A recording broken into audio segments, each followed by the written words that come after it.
This is YX 2019 Maths Objective Test, question 16. Bill sold article for 6,900 and made a profit of 15%. Calculate the percentage profit if he had sold it for 6,600. Now, he sold the article for 6,900 and his profit was 15%.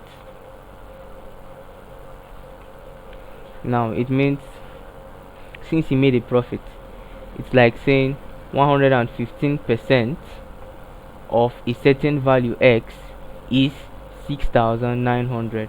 Now we want to know that the amount he bought it for. So 115%, that's the same thing as saying 115 divided by 100 multiplied by x, which is the value, is equal to 6,900. Now 115 divided by 100 gives us 1.15. So 1.15x equals to 6,900. So we have 6,900 divided by 1.15.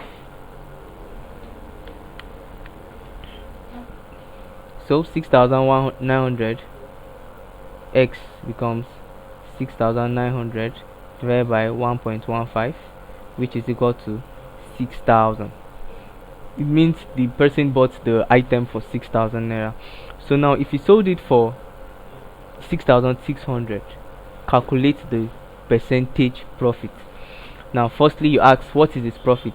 His profit will be what?